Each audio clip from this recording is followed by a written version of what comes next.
সম্পত্তি নিয়ে অধিকারী পরিবারের পর্দা ফাঁস কুণালের। ৩ বছরেই কিভাবে ১০ লক্ষ থেকে ১০ কোটির সম্পত্তি, জবাব এড়িয়ে কদর্য আক্রমণ শুভেন্দুর। উপাচার্য নিয়োগ নিয়ে ফের তুঙ্গে রাজ্য রাজভবন দ্বৈরথ। রাজ্যপাল নিযুক্ত উপাচার্যরা অনুপ্রবেশকারী। সাংবাদিক বৈঠক থেকে বেনজির আক্রমণ ব্রাত্যর। টেট পাস না করেই নিয়োগ মানিকের আমলে, অভিযোগ টাকার বিনিময়েই মিলেছিল চাকরি। ৯৪ শিক্ষকের নিয়োগ বাতিল করল প্রাথমিক শিক্ষা পর্ষদ। ভোটের আগে বড় ঘোষণা প্রধানমন্ত্রীর, আরও ৫ বছর বিনামূল্যে রেশন পাবেন ৮০ কোটি ভারতবাসী। ২৪এও গদিতে ফিরবে বিজেপি, ইঙ্গিত মোদির। রেশন দুর্নীতি ইস্যুতে তোলপাড় রাজ্য, বন্ধ থাকবে ২০,০০০ রেশন দোকান। খাদ্য ভবনকে তোপ দেগে পরিষেবা থামানোর হুঁশিয়ারি ডিলার্স সংগঠনের। চোটের জেরে বিশ্বকাপ শেষ হার্দিকের, পরিবর্তে দলে ঢুকলেন প্রসিদ্ধ কৃষ্ণা। ডাকওয়ার্থ লুইস নিয়মে নিউজিল্যান্ডকে হারিয়ে সেমির লড়াইয়ে পাকিস্তান।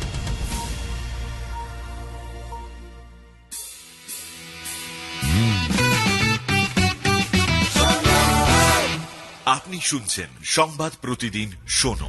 নমস্কার, আসছে বিস্তারিত খবরে। সম্পত্তি নিয়ে অধিকারী পরিবারের পর্দা ফাঁস করলেন তৃণমূলের রাজ্য সাধারণ সম্পাদক কুণাল ঘোষ। অভিযোগ, সম্পত্তি নিয়ে নির্বাচন কমিশন এবং প্রধানমন্ত্রীকে আলাদা আলাদা তথ্য দিয়েছেন সাংসদ শিশির অধিকারী। মাত্র ৩ বছরে সাংসদের সম্পত্তি ১০ লক্ষ টাকা থেকে বেড়ে ১০ কোটি টাকা হলো কিভাবে? বিরোধী দলনেতাকে প্রশ্ন কুণালের।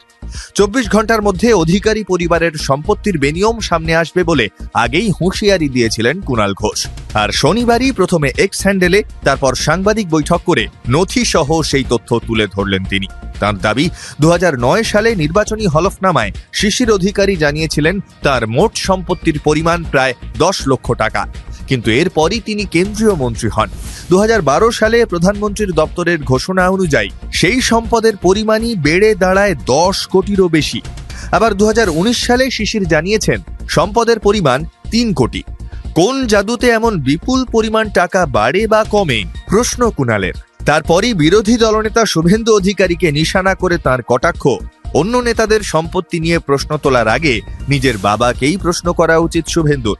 তিনি আরও বলেন, দিল্লিতে জয় শাহের সম্পত্তি বেড়েছে, বাংলায় শিশির অধিকারীর। কিন্তু কুণালের তোলা প্রশ্নের জবাব এড়িয়ে কদর্য ভাষায় তৃণমূলের বিরুদ্ধে আক্রমণ সানিয়েছেন শুভেন্দু, যা নিয়ে সমালোচনা শুরু হয়েছে রাজনৈতিক মহলে। উপাচার্য নিয়োগ ইস্যুতে আরও বাড়ল রাজ্যপাল সংঘাত। শনিবার সাংবাদিক বৈঠক থেকে বেনজির আক্রমণ সানিয়ে শিক্ষামন্ত্রী ব্রাত্য বসু বললেন, রাজ্যপাল নিযুক্ত উপাচার্যরা সকলেই অনুপ্রবেশকারী। কারণ সুপ্রিম কোর্টই জানিয়ে দিয়েছে, রাজ্যপাল যেভাবে অন্তর্বর্তীকালীন উপাচার্য নিয়োগ করছেন তা আইনি নয়। বৈধতা না থাকার কারণেই এবার শিক্ষা সম্মেলনে আমন্ত্রণ মেলেনি অনেক উপাচার্যের, সাফ জানালেন ব্রাত্য। সাধারণত রাজ্যে শিক্ষা সম্মেলনে সরকারি বিশ্ববিদ্যালয়ের উপাচার্যদেরই বেশি উপস্থিত থাকতে দেখা যায়, কিন্তু চলতি বছরের ছবিটা একেবারেই আলাদা। সেই প্রসঙ্গেই শনিবার শিক্ষামন্ত্রী বলেন, সুপ্রিম কোর্ট জানিয়ে দিয়েছে আচার্য সিভি আনন্দ বোস অন্তর্বর্তী উপাচার্য হিসেবে যাদের নিয়োগ করেছেন সেটা বেআইনি। আমাদের এখানে শিক্ষা সম্মেলন করেছে সিআইএ, আমাদের দপ্তরের সঙ্গে সমন্বয় ছিল। বৈধ অনুমোদন ক্রমে যারা পদাধিকারে রয়েছেন তাদেরই তো ডাকবো। আমার মনে হয় না অনুপ্রবেশকারীদের এখানে ডাকার প্রয়োজনীয়তা আছে।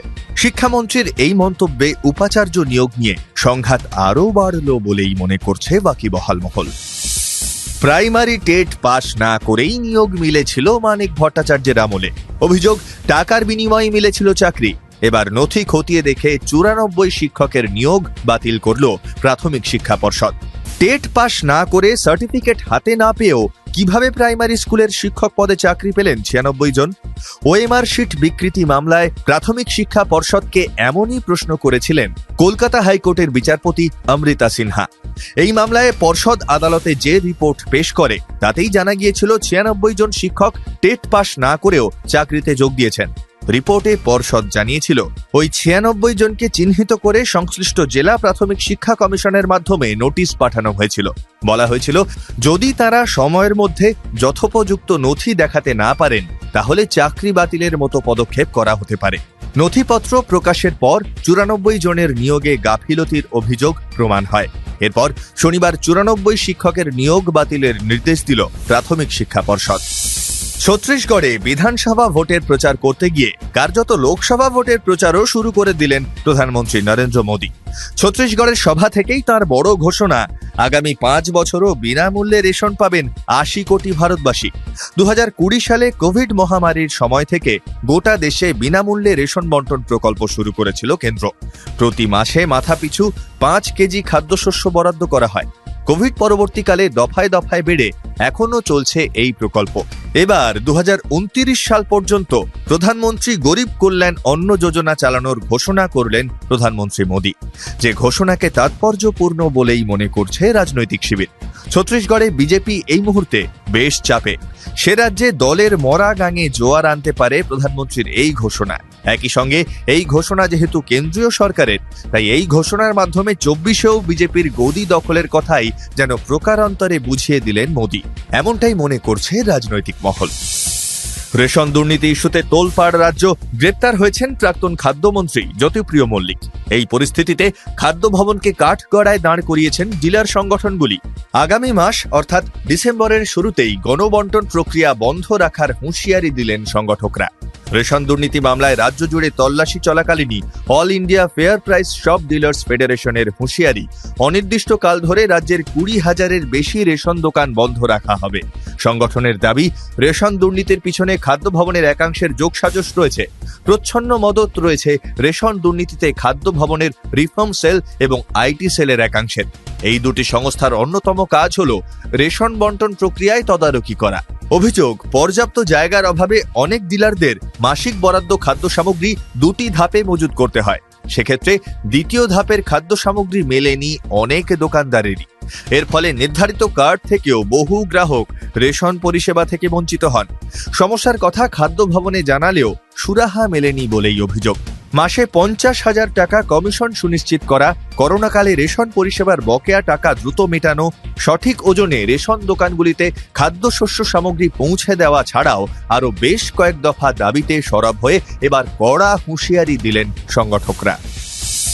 চোটের জেরে বিশ্বকাপ থেকেই ছিটকে যেতে হলো হার্দিক পান্ডিয়াকে। তার জায়গায় দলে এলেন প্রসিদ্ধ কৃষ্ণা। এদিকে চলতি বিশ্বকাপে রোহিতের ডেপুটি ছিলেন হার্দিক। হার্দিক পান্ডিয়া ছিটকে যাওয়ায় লোকেশ রাহুলকে সহ অধিনায়ক হিসেবে নির্বাচিত করেছে বিসিসিআই। বিশেষজ্ঞ উইকেট কিপার হিসেবে লোকেশ রাহুল এবার বোলার ও ব্যাটারদের মিটিংয়েও থাকবেন।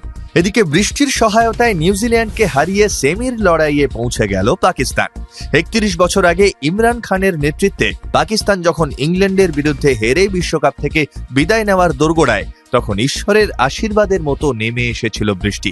চলতি বিশ্বকাপেও নিউজিল্যান্ডের কাছে হারলে বিশ্বকাপ থেকে বিদায় নিশ্চিত ছিল বাবরদের। সেই ম্যাচেও আশীর্বাদের মতো নেমে এলো বৃষ্টি। রচিন রবীন্দ্রের 108 আর কেন উইলিয়ামসনের 95 রানের সুবাদে 401 রানের পাহাড় খাড়া করেছিল নিউজিল্যান্ড।